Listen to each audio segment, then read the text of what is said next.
Okay, so this is, I put Moco on here because I have to put a first and a last name, and Moco is the name of our mascot, which apparently in Spanish means booger. It's a Chinese medicine school. Anyway, I have a sense of humor with all this. So interestingly, and not interestingly, but not purposefully, I didn't realize this, the college has Virgo rising. So that fits right in with what I was talking about. And so there aren't any inclusions. What I wanted to say about inclusions is that each one of these spaces, these houses in the graph, has the cusp is set at a certain number of degrees at each one. You can all see, come on. You can see that here, each one of these, and they're generally whatever it says on one side, it's going to say on the opposite side as well. So once we set this first set of cusps, they apply to the second set. Do you see what I mean? And I share this. I spent a lot of time in my youth. I started studying astrology when I was 10 years old, and actually constructing charts. So when you would figure out what was on this cusp, then I used equal house when I was constructing them, because I didn't have I obviously didn't have a computer at that point. It was like when did I start? 1977 or something. There was no, I didn't have access to computers at that point, and I don't know if they even have astrology programs at that point. So once I got I set the ascendant, the 9 o'clock position, by looking in an ephemeris. Are you all familiar with what an ephemeris is? I'm not. No? Okay, so an ephemeris is a book that has all of the positions starting from just all of the hours for every single day for where the sun is, and that cycle of rotation, to all of the planets. And when it used to be, when you were doing astrology, you had a whole stack of them, because you had to have one for every year that you were trying to construct a chart for. So it's nice to have a computer. I'm going to say that. The first computer I got was so that I could calculate astrological charts. because the whole process of it, you know, it's one thing when you're in a place that has a really like reliable time for daylight savings time and stuff like that. But then there are states that don't go by that, and states that have several time zones all within them. Like, different people have different opinions about what time it is. So as an astrologer, to try and tease all of that out and trying to be accurate is actually pretty involved. You'd have to have a lot of ephemeris for that. So one of the best uses of computers, I gotta say, I think, is to be able to calculate things like this, where many tables are involved that you don't have to have actual hard copy of to be able to manage to figure something out. So anyhow, so this, you'd figure out this 9 o'clock position, and then I would be using that same number of degrees for each sign afterwards, and then figuring out wherever all of the planets and asteroids or whatever else I was using were on it relative to each of these houses. So making sense? Yes? Yeah, maybe not. How are you doing, Jeff? Good so far. That's Okay, making Wendy? sense. I'm mostly following what you're saying. The only thing is, I don't want to derail what you're talking about with this, but I don't understand anything about the degrees. But if you don't have time to cover that, No, that's fine. So we're looking at a circle, which under any kind of geometric circumstance is going to be 360 degrees. That we can all agree on that? There are 12 signs in the zodiac, so that makes 30 degrees of each sign. Now, what is above this line here is above the horizon, and what's below is below the horizon. So when we go to that ephemeris to figure out where everything is, some of it's going to be visible, some of it's not going to be visible, but each zodiacal sign is going to have 30 degrees of possibility as the planet or whatever body it is passes in front of it. Does that make sense to you? Yes. Okay, so does that help? Yeah, I think so. Okay, so when I say equal houses, I'm saying I've decided to start here at 27 degrees of Virgo, but if I was calculating this by equal houses, this would be 27 degrees of Libra, so it would be 27 degrees of Scorpio, 27 degrees of Sagittarius. Because I've used Campanus houses, it's broken up in a different way, and it tends to cause a little bit of a difference in where we put the focus of the energy in the chart. So beyond that, I don't really want to try and go too far in this, but so, oh, interesting.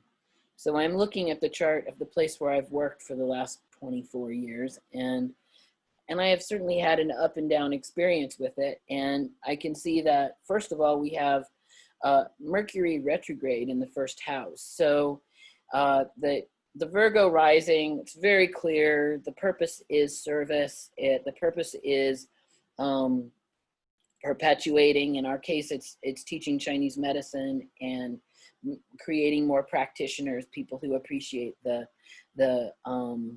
information. But then we have right here, very, very close to that, we have Mercury retrograde in Libra in 0 degrees. So it's like really, really like right in the 11 seconds, just barely moved from Virgo into Libra.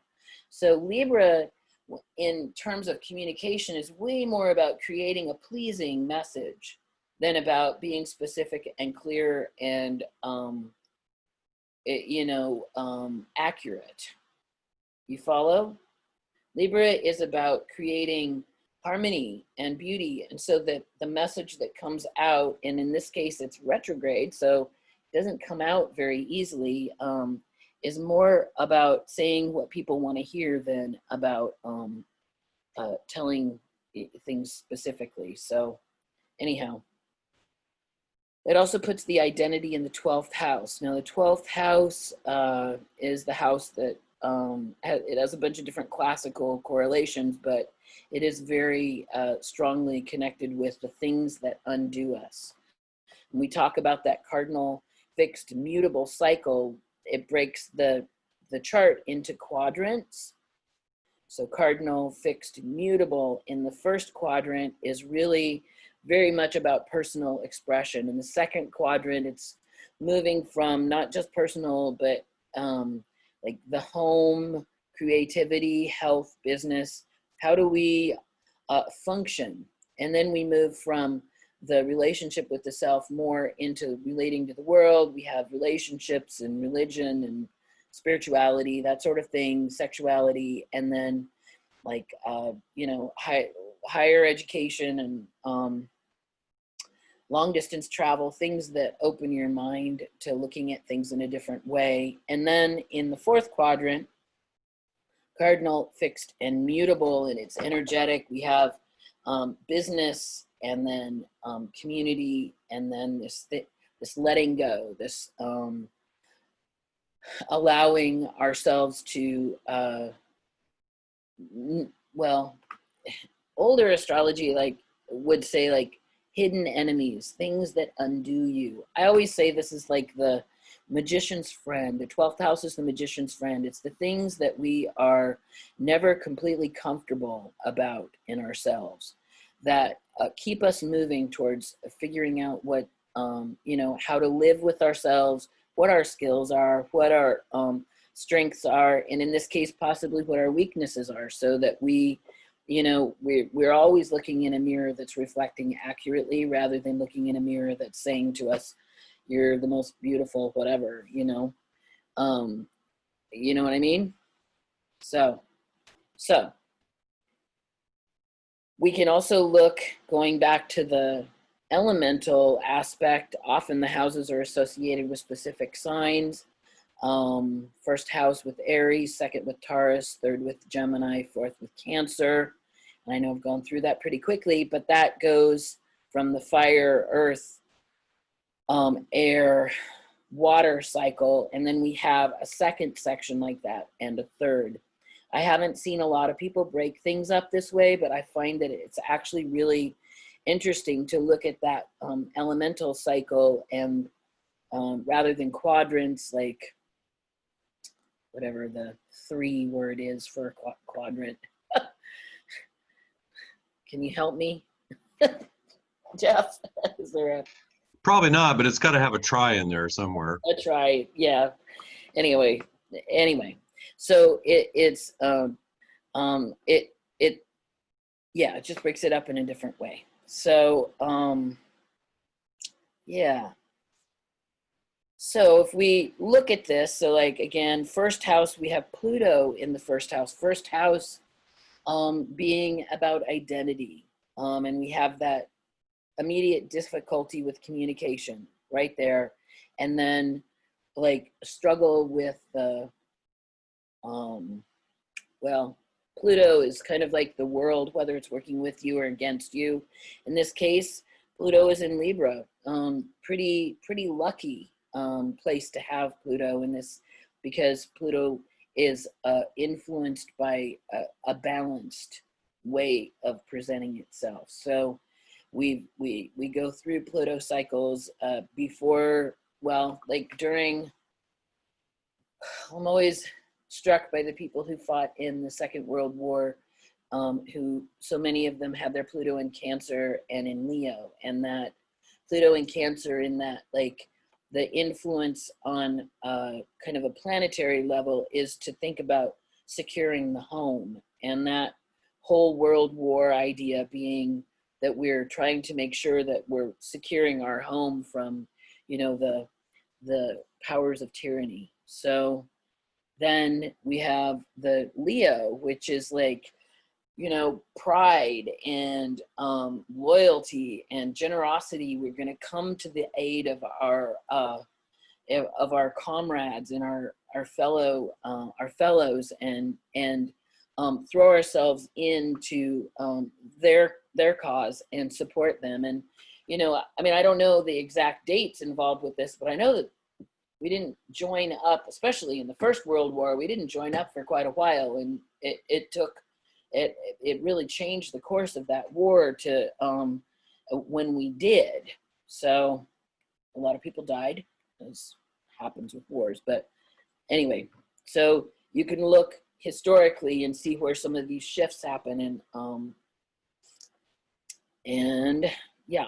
So, and then in the second house, Saturn in Scorpio, and it's very close to Pluto. So Pluto and Saturn, not quite conjunct. So when we say conjunct, we're talking about, so with a very slow moving planet, both Pluto and Saturn are fairly slow moving. We're going to have, we've got a Libra and then Scorpio. So we know they're very close to each other. 27 degrees of Libra is only 4 degrees away from 1 degree of Scorpio. Everybody with me there? We talk about orbs for determining aspects, and to call something conjunct is usually within 3 degrees, and even sometimes less if the two planetary bodies are very slow moving. Does this make sense? Why that distinction would be made? It makes sense, but is it just kind of like experience and your own intuition that sort of decides where the cutoff is, you know? Well, I guess kind of like in statistics, we have a p-value. It's like, well, okay, we're within 5% of it or whatever, but well, you just kind of make yeah, you know what I mean. Yeah. So what if, you know, it's like, it's close, very close to 3 degrees here. You know, so what I would say as far as making that judgment is depends on its relationships with other things and how close it is. And then in my case, I have knowledge of the organization. So I'm kind of retrospectively looking at this and interpreting it from there. So whether it's useful or not, I have like already information around it. If I was looking at this as a chart of a person that I didn't know, well, it's in opposition to an asteroid here. So there may be some stuff going on around relationships. I might ask the person about how personal relationships work for them. If they're, if they, you know, if they tend to stay in connection with people they've been involved with, or if they tend to have difficulties and like have, you know, those kind of crazy exes kind of real situations. So this is Juno, which is about intimate partnership. And then with these two things here, I mean, this is 5 degrees. So they've got the oppositions in here, but this moves faster than either of these does. So like we've got 27 and then 5 here, that's 8 whole degrees wide. So I would be a little bit less likely to interpret that as an opposition. Are you staying with me? How are you doing? Yeah. Yeah. No, I get the kind of idea that if it isn't, you know, pretty much cut and dry within the parameters of what makes a conjunction or an opposition, then you kind of make a secondary, am I going to look for more information? Am I going to send out a few probes, or am I just going to kind of let it drop? Well, and essentially judging by the context as well. So, yeah. So how about you, Wendy? How are you doing? I'm picking up most of it. I Okay. think I'm following well enough. Okay. Well, I'm going to keep checking in. There's not that many of us. So, how about you, Kyle? Yeah, no, I'm enjoying it. Useful? Oh, good. Okay. Yeah, I mean, I thought I might just ask one thing. I don't want to muddy yeah. the waters or like overcomplicate, but I mean, Yeah. just on Jeff's question about, you know, what, you know, I guess it's kind of like a, you know, how much does the orb matter? And I mean, I just feel like for me, I've started watching the transits to my natal chart, and so that's the thing I don't want to bring up if that's going to overcomplicate, but there's sort of like there's the 2 types of chart, right? Like there's the chart of when you're born, which affects, you know, it's kind of like a baseline for your whole life, but then there's the chart of whatever's going on in the sky at that moment. Yeah. And so that is, so there's conjunctions and oppositions and all kinds of things happening all the time. Yep. And I find with those, when I'm like looking at it, when it's like the exact degree on those, a lot of times I do really feel it, but I don't feel it as much. Like the bigger the orb gets there, I don't know if that's been your experience too, Leslie, or not, but yeah. Yeah, absolutely. And you know, the thing that I would say about that is that we get settled into the picture that we start with. And I think that some of these relationships that may, if we didn't spend our whole life working from that place, we wouldn't, you know, and like in some cases, like even just like trine relationships, people just don't feel them. You aren't aware of the things that are working easily. We tend to be way more aware of the things that are working, you know, we're struggling with. So when you look at it, the transits, you know, you're looking at often a whole bunch of forces happening at one time. So it's very hard to like follow one transit and not realize, you know, like I recently have been having Uranus pass through my 7th house, but so was Jupiter. And so, and Saturn is creeping up from behind. So the relationships between things, it can be a little hard to tease out specifically what's going on. Now that can be different. Like this chart in particular, there's only 2 houses that don't have anything in it. When transits move through the houses, like, so where is the sun at the moment? The sun is in, let me see. Probably right about there, huh? This is It's really close. Yesterday was the college's birthday. It's part of why I was, let's see here. Can you all see this, or do I need to reshare it? I just put another chart up. I can't see it. Okay, so I'll reshare it.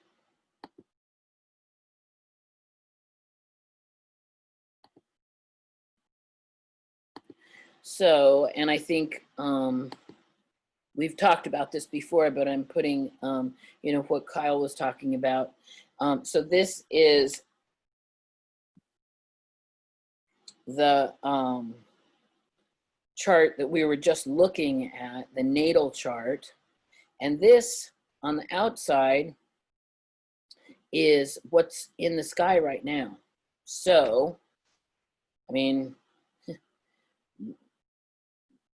Mercury just crossed, it just crossed, which is not surprising because we're at the we're getting close to, well, middle towards the end of Virgo, and Mercury stays pretty close to where the sun is. That's why it goes retrograde so regularly, is because it moves faster than the sun, well, our perception of where the sun is. And so it periodically, it looks as though it's going backwards, and that's, you know, it's about, what is it, about 3 weeks out of every 3 months. So about 25% of the time it's retrograde.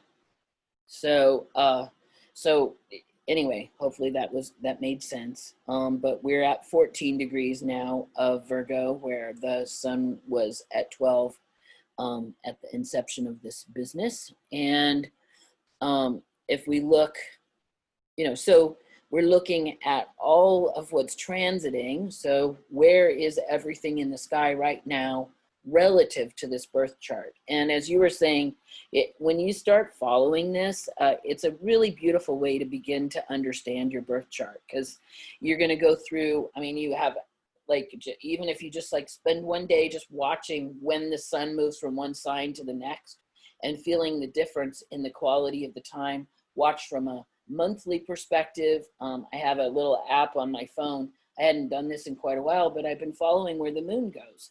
Just every 2-3 days, usually, the moon shifts signs, and wherever that sign is in your chart, that's where the moon is. You're gonna feel it a little bit more. And then we've got Venus, we've got Mars, we've got, you know, and each one of them, as you go further out, they stay in a sign for a little longer time. And you can see, like, people always get really wound up when a bunch of things line up. So what we have here, Jupiter, Pluto, and Saturn, Jupiter 17, Pluto 22, and Saturn 25 in Capricorn. All of these are very, you know, and it's actually, this is right on the ascendant right now, the AS. If you're looking at this particular moment in time where the ascendant is in Capricorn. So it's like all of these planets are lined up in the sky. They're also actually all retrograde. So that, you know, when we look at the time we're in and the things that we're dealing with, there's an awful lot going on that is, I mean, we have Neptune and we have Uranus also. Pretty much all of the outlying planets are retrograde right now. So you know, to me, a perfect metaphor for that is to have the whole world in quarantine. Like, no, don't go anywhere. Don't go anywhere. There's good reason for it. Just stay put. So, because the nature of slowing us down and stopping us is that we're going to become introspective, or else we're going to drink a lot. So, anyhow, yeah, so that process of contemplating, you know, like you were talking about, Kyle, about whether it's conjunct or not. Well, the sun is in 14 degrees presently at the birth, or the, you know, inception here. It was 12 degrees. Is that conjunct for the sun? That's pretty close. That's like 2 days ago. So we're still having that influence, that solar influence of for the school. And what else? Jupiter in the 4th, Saturn in the 5th, Mars in Aries. So, oh, Mars is conjunct my sun right now. Happy Mars conjunction to me, I guess. So that, I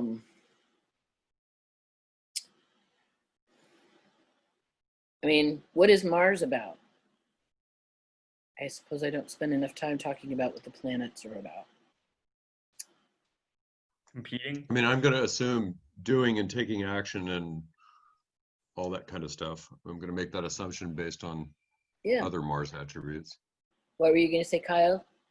Oh, just, competing and, fighting at times. Yeah, absolutely. That's definitely part of it.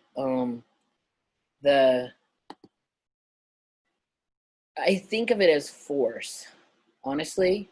So like force meets force in competition and in that kind and fighting.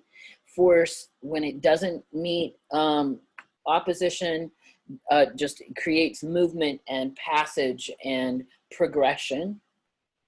So Mars in Aries, I would think, it's been going on for quite a while through most of this time. And it's part of why people are frustrated with staying put.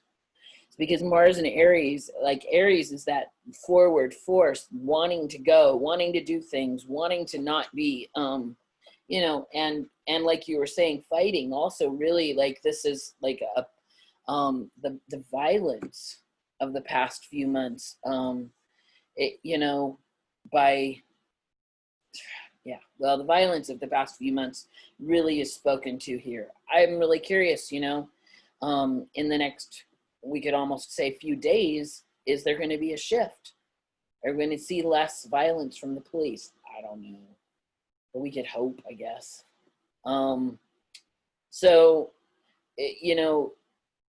That Mars in Aries would be a position of wanting, if there isn't a fight, maybe creating a fight.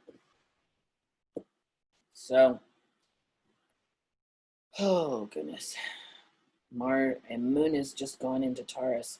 I saw that this morning. So the Moon has been in Aries. And recently we just had a full moon, which means that the Sun, of course, was in Virgo and the Moon had been in Pisces. So it was an interesting one. And I will say,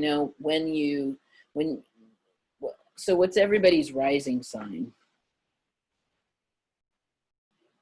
Anybody know their rising? Mine's Libra. Libra, nice. Jeff? I actually forgot from when you pulled my chart up, so I'm not sure. Okay. Do you remember, Wendy? It's Leo. Leo, okay. Justin, I saw you. You still there? Makai, are you around listening? I guess not. Okay. So, and then my rising is Virgo. So we have this, when the moon passes, when we're in the new moon, the sun is going to be in the same sign. Well, the moon and the sun are going to be in the same sign. So when you hit a new moon and you have that is in either the sun sign or the moon sign that you have, it resonates. It's like you're talking about transits. This is going to be a really easy one to follow without getting into the complexities of all of the planets. And if you happen to know, I mean, like I, for instance, was born on a new moon. So I have Aries sun and Aries moon. When we come around to that Aries sun, Aries moon every year, my solar return and my lunar return happen together, which is it's a lot of energy. I consider that to be one of my, well, it's kind of, it's a, I just call it a personal holiday. And interestingly, 27 degrees of, well, the 27th of August is 6 degrees of Virgo. That's my new year. I count the degrees of where my rising is as the beginning of my solar cycle each year, and set intentions and follow, because depending on where everything is in your chart, for instance, in this case, a lot happens in the fall, And then you have a little kind of lull in the winter, and and then the summer and the spring tend to have a lot going on. So end of Gemini, and then summer, tons of stuff going on. Probably for school, some of the biggest stuff we have, you know, getting a whole new group of students in, and then we have graduating, the ones who are finishing up. So if you look at the astrological chart as a calendar, which I just fully recommend, you know, every degree of every sign is a day, at least one day. So you can look at your astrological chart as a kind of a calendar as well. It can be very explanatory relative to times of the year where you have a lot going on. I personally have, like, between Pisces and Aries, well, the beginning of Taurus, I have almost all of my planets in that particular chunk of space. So that the end of March through the beginning, through like the third, fourth week of April, it's just packed for me no matter what I do. There's just all kinds of things going on, and it's because that's when the sun is crossing all of those things. So again, talking about transits, following where the sun is throughout the year. If you do this for a few years, you're gonna get a real clear sense of the kind of fluctuations that you have personally. And, you know, when you think about using astrology for magic, what better way than to know where you are in your personal cycles when you're more likely to be able to accomplish what you want to accomplish. You know, if you're picking a time when the sun is crossing Saturn, you're probably not even going to be able to think that you could do what you want to do.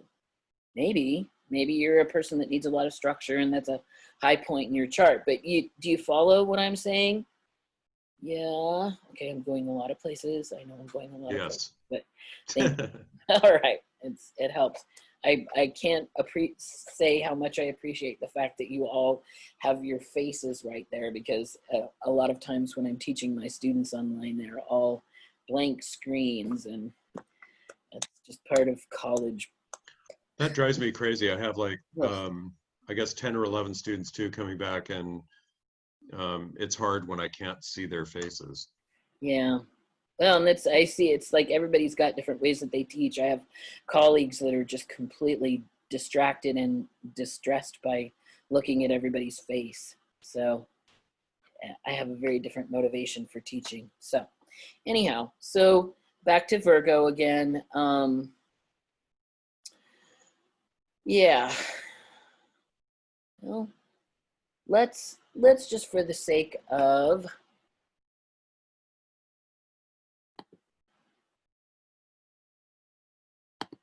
curiosity, look at this. See if I can find that chart if I saved it.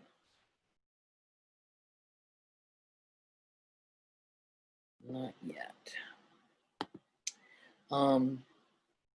Let's look at that chart with a different house system. Okay.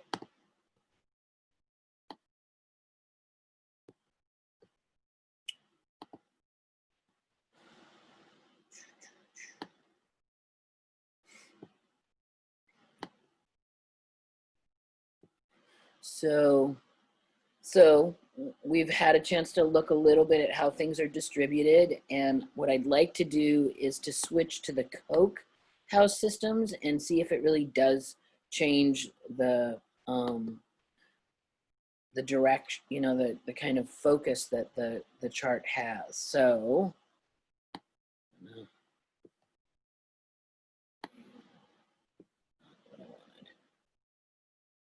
oh.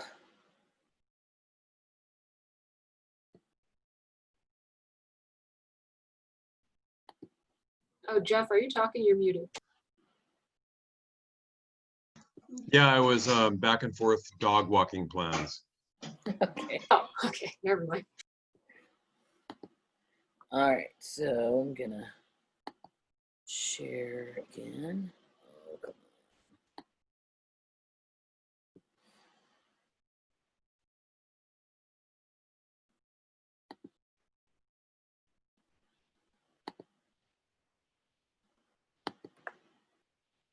All right, so that same chart, but with the Koch house systems, let's see, it's not showing that that's where it happened, but is it different?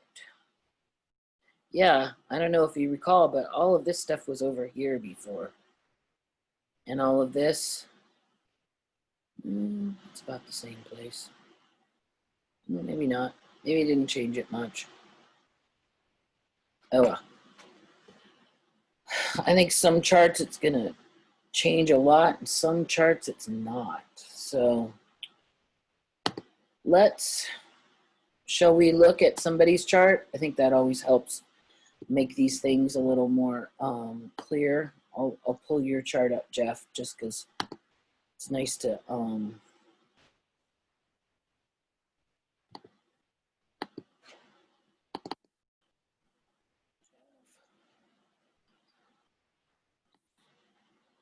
nice to be reminded of things when you have the question.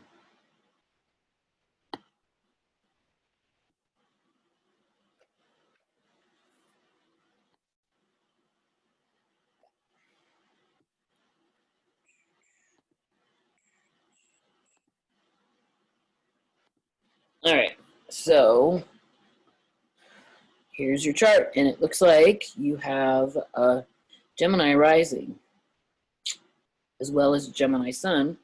So you were born on a new moon also, which is it's an interesting, I think it's kind of an interesting energy, or at least I've found it to be. So, and then with the Mercury in Cancer, which is what we saw, interestingly, 27 degrees on the other chart of Virgo, and then Mercury was 1 degree of Libra. Virgo to Libra. So, all right. So if this I'm pretty sure is a Campanus house system. I'm actually gonna switch some things around here so I can look at it. Yeah, this is Campanus houses, and which, as I was saying, tends to draw the focus to the ascendant and the descendant. I'm going to open this up and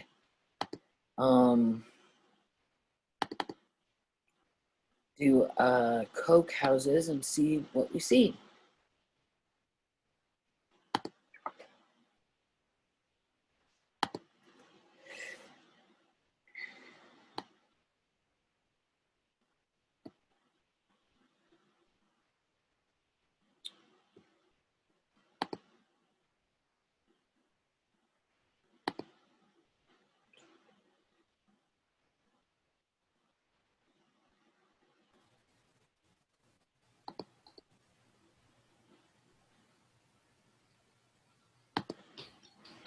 Okay, so we have the Koch.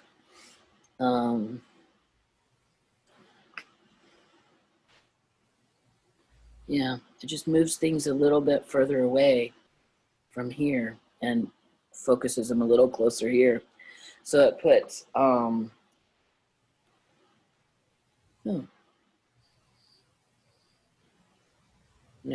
you weren't born in a new moon. I'm sorry. You just have rising and sun in the same sign, but your moon is in Virgo over here, which conjunct Pluto. Sounds like a remarkable experience. How is your emotional life, Jeff?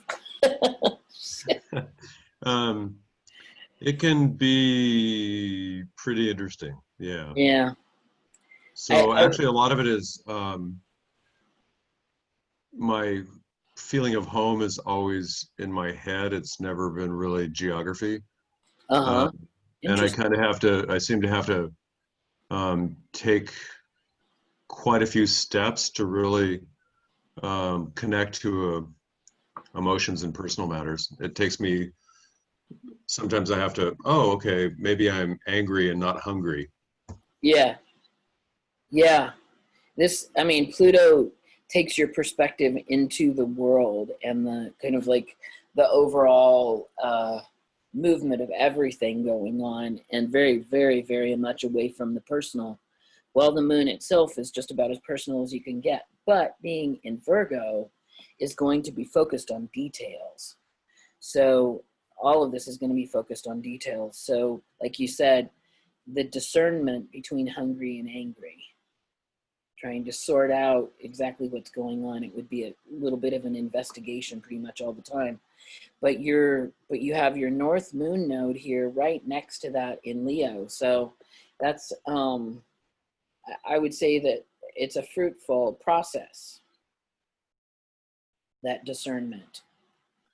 So Yeah, I mean, in different areas, it's helped me diagnose and work with people and stuff like that. I mean, I'm very much into identifying feelings as directly how I can feel them yeah, in my body. So I've learned to pretty much attach and look and be able to identify physically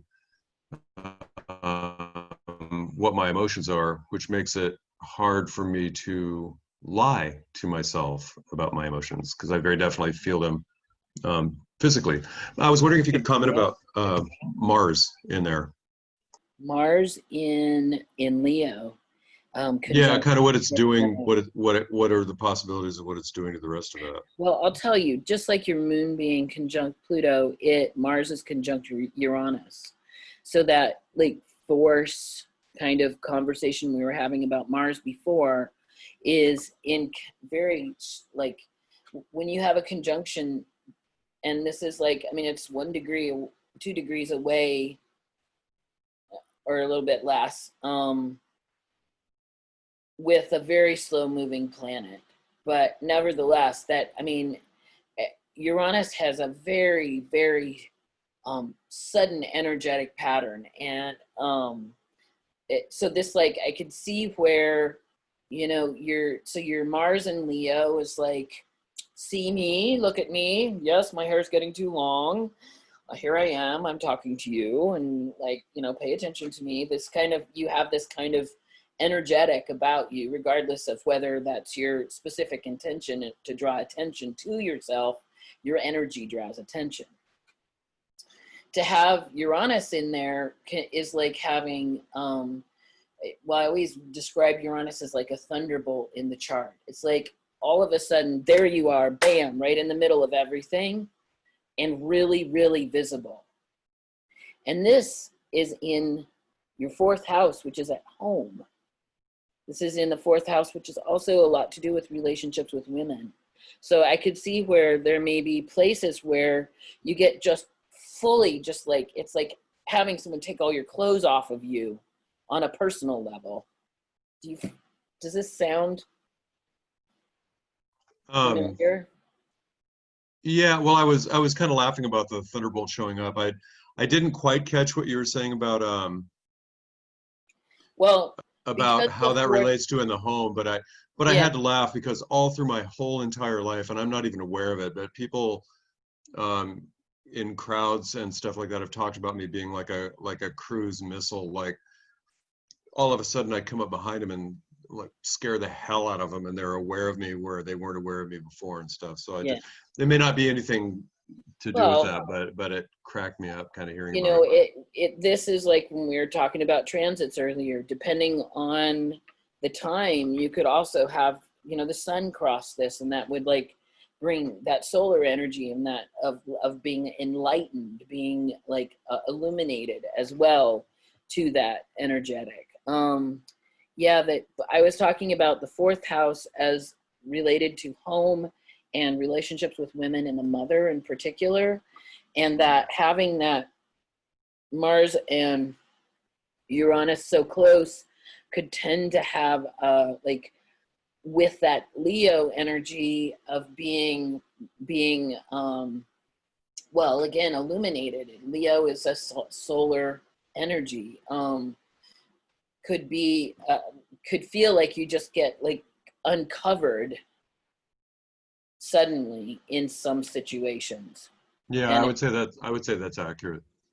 Yeah. So it would, I mean, I also tend to, I've noticed that I tend to, and it may have something to do with it too, I tend to very much be at ease in a crowd, but I sort of do it to put on a show so that I can disappear behind it. And it's kind of like a way of um, creating my own privacy, sort of. So I think that has something to yeah. do with it as well. Well, this would be a very challenging combination of influences to have to feel any privacy. And I could imagine that with this much solar energy in particular in your house that has to do with the home, creating a home space that is like a head space, you know, more of a mental experience than a particular like specific physical one would be, could also be a kind of a self-defense.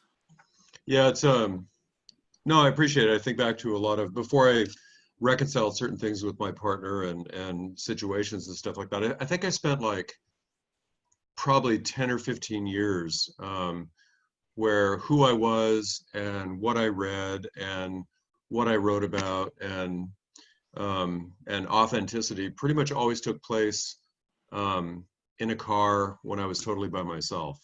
I Mm-hmm. mean, completely. There was no way I could tolerate anybody else around and showing any signs of who I was because it just felt um, almost like a sunburn. So Yeah. yeah, my whole life I've been, you know, for me to feel like I can relax and let my hair down, it was a very, very isolating, sequestered away kind of experience. So I still definitely feel it. I mean, I'm the kind of person that if you put me in isolation for 3 or 4 years with no human contact, I'm totally okay with it. You know? Yeah, because you've got plenty of connection without people, it seems like. I mean, I have Pluto and Uranus in my first house, and I always describe as it feels like it's like walking with the gods. It's like there isn't any little thing that I do. It draws the attention of the world no matter what I do. So to feel that kind of impact with the stuff that you're just doing in your life, it's just like, you know, maybe I just went to the grocery store. I wasn't really actually thinking about having this connection that impacted someone's life that deeply, you know. I just knew that now was the time to go to the grocery store. So it's a little hard to explain if, but No, I think it's actually going to make me pull up my own chart on my own computer and start looking at it a little bit because it actually rings true. I've never had the sense of feeling lonely mm-hmm, or the need for people around. I mean, there's times where I thoroughly enjoy crowds of people and stuff like that, but I've never been the kind to have a bunch of friends. I've always, if I have a friend in any given decade, it's always been I put a lot of energy into maybe one or two people, yeah, but I've never felt, I've never felt during those times where there's more or less or none.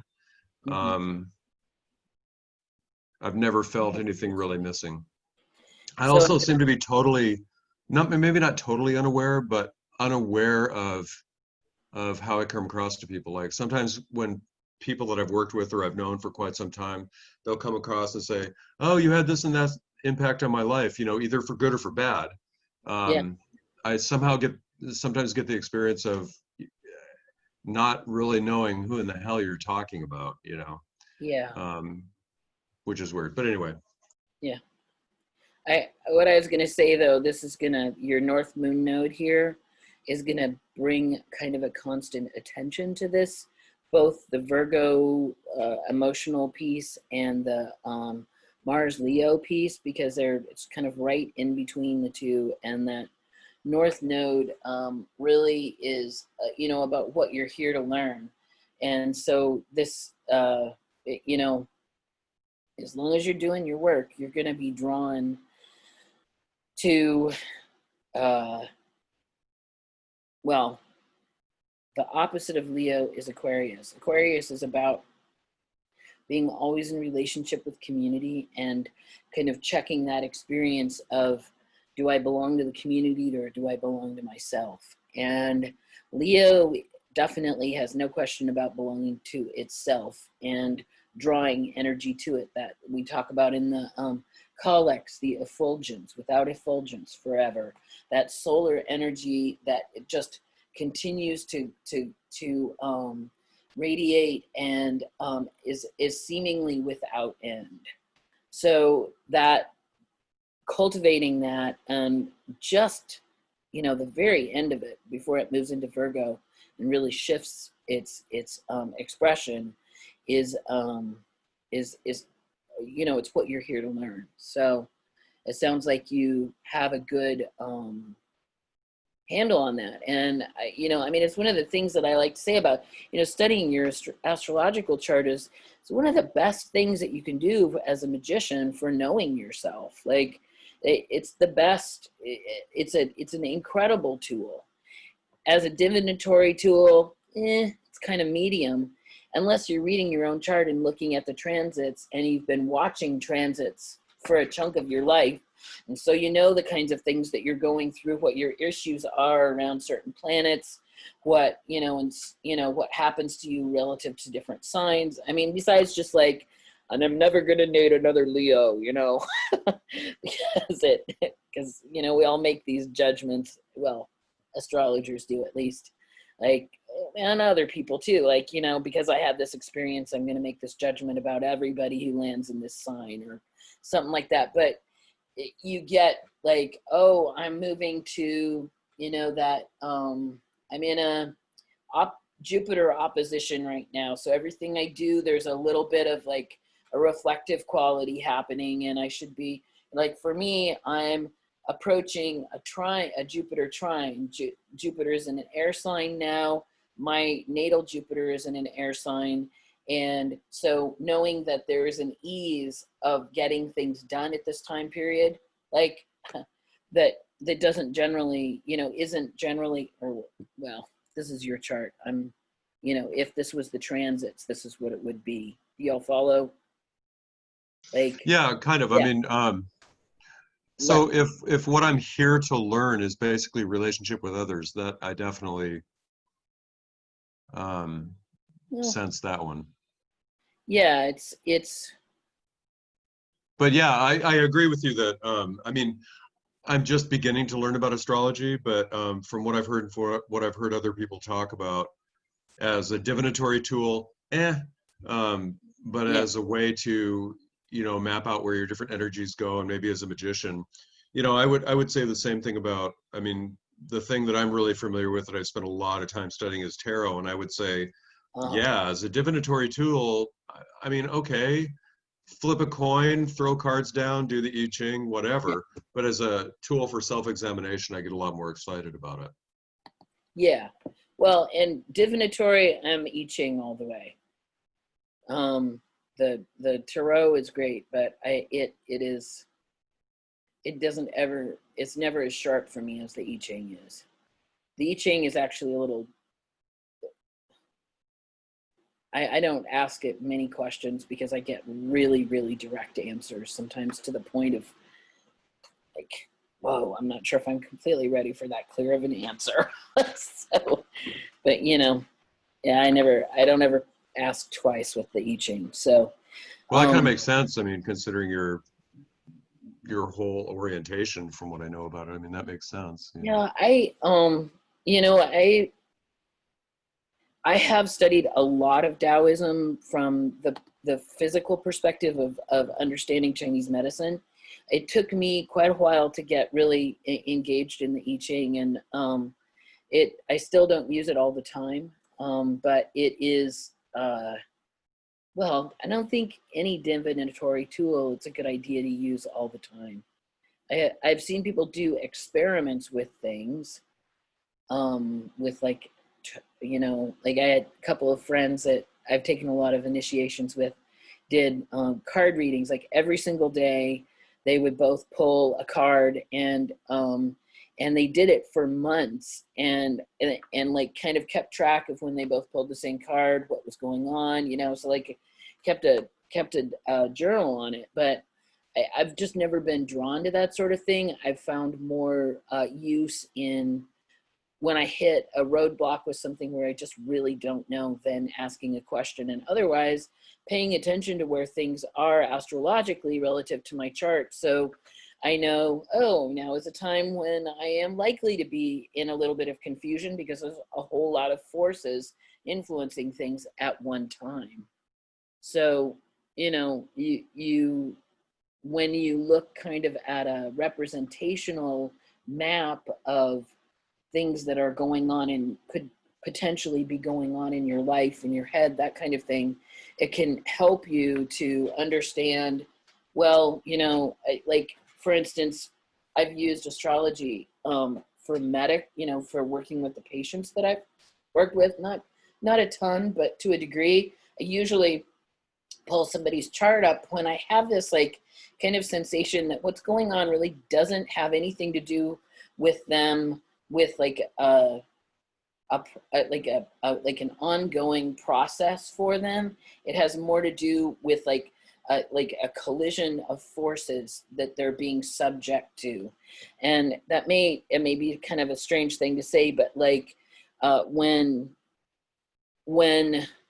someone has an affliction that has seemingly kind of come out of nowhere, looking astrologically, it can be like, oh, I see this, and I expect it will be over in 2 or 3 weeks. And if it's over in 2 or 3 weeks, don't worry about it.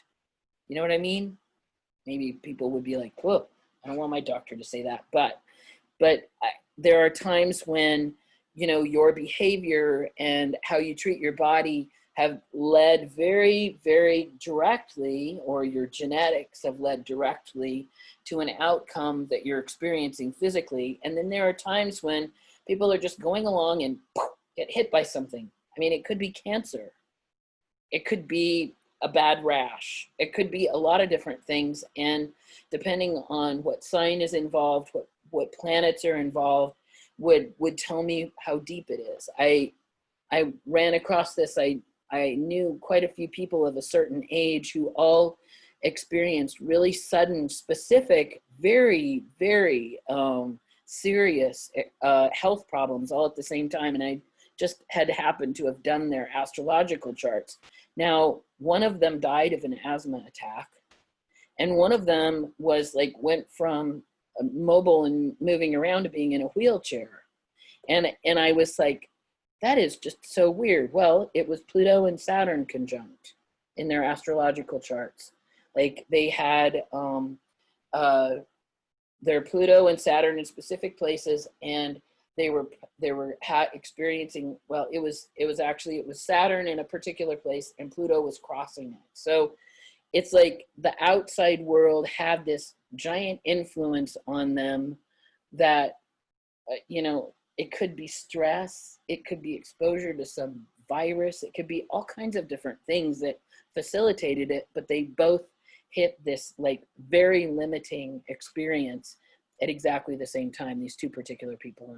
And I mean, what do you know, do I draw a conclusion? Well, maybe that's not a big enough sample really to draw a direct conclusion, but it gave me a feeling about what, you know, what that kind of a transit could look like. And when I've read for people since then, and I see that coming up, I'm like, now is a time to watch out for, you know, don't be in a car with someone who's driving drunk. Don't be, you know, pay a little closer attention to this particular, you know, kind of area of your life, because you're more vulnerable than you might be otherwise.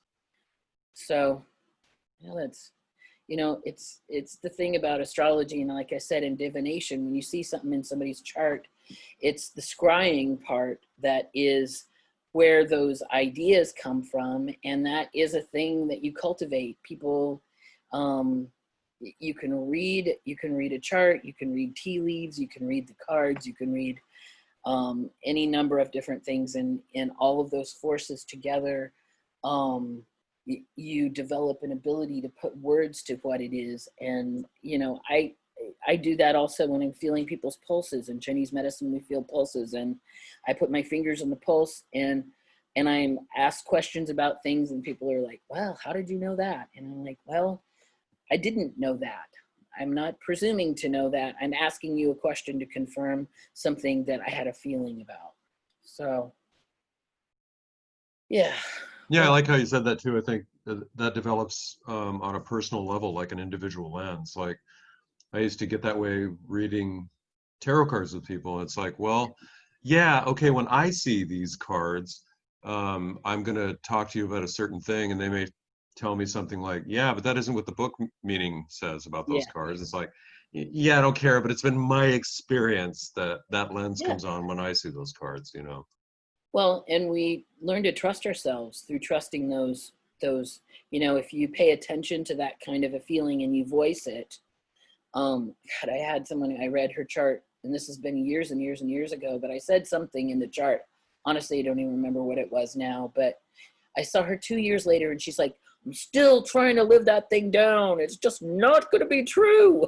And I was like, it's totally true. It's true.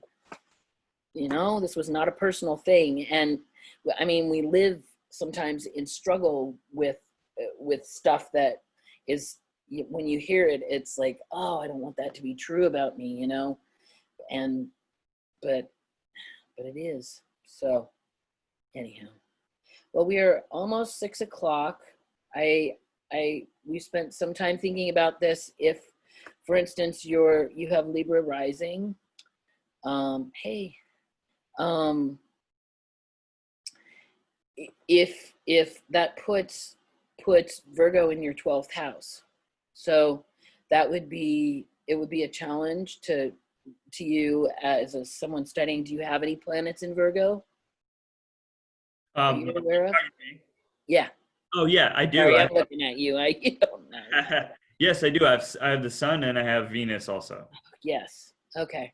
So those, they may be in your 12th house. They may be some of it in your 11th house. I'm not sure. But those, that would be a place that I would study, and notice that you notice, what your experience around those things is. Because it's like I was talking about that 12th house, hidden enemies, whatever kind of energy that comes with that. It can be a really good place to delve into, to find awareness about things about yourself that you might be struggling with. Yeah, absolutely. No, and I saw that Jeff's chart, Venus was in the 12th also, and what he was saying about, you can go and be on your own for a while and you're fine. I was like, yeah, I can totally relate to that. I'm a Venus in the 12th person as well, so.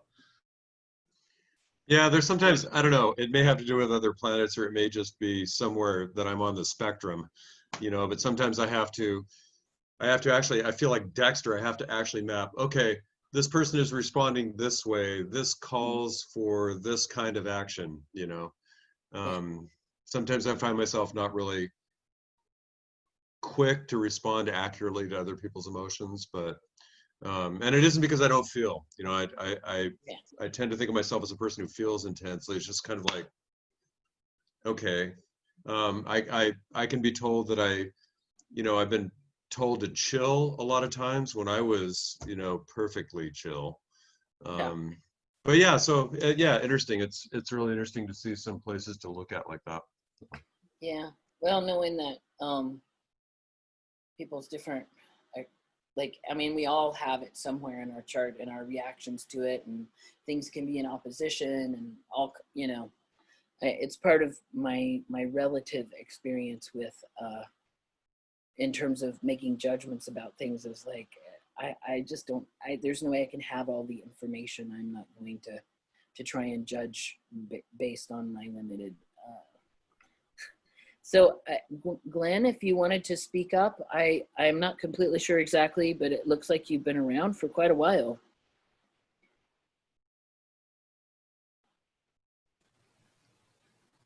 Okay, all right. Oh, hi. Is this an OTO group? OTO class, yeah, I'm teaching astrology. Okay. This is Sekhet-MaRt in Portland. I've been a member for 38 years. Wow. Well, bless your heart.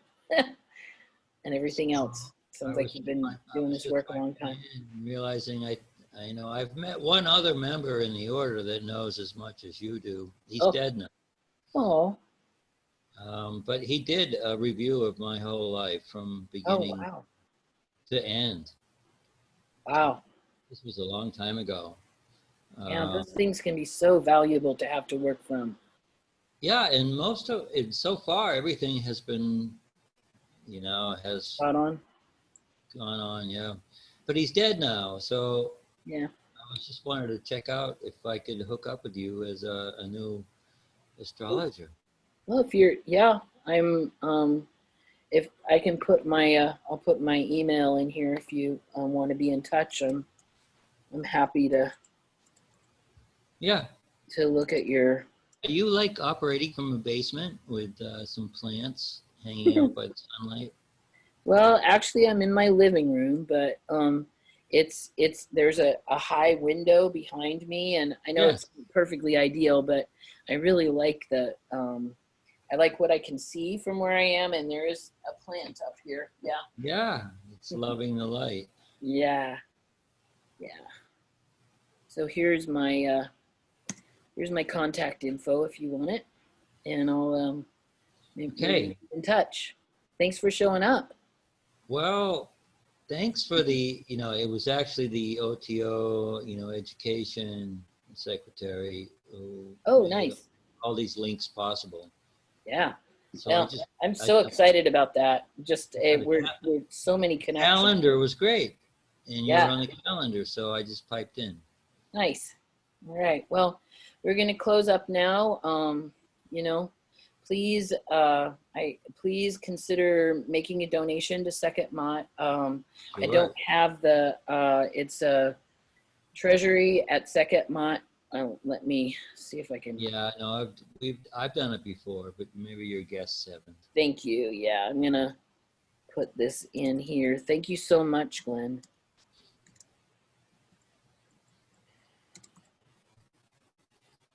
I know Steve would not be happy with me if I didn't do this.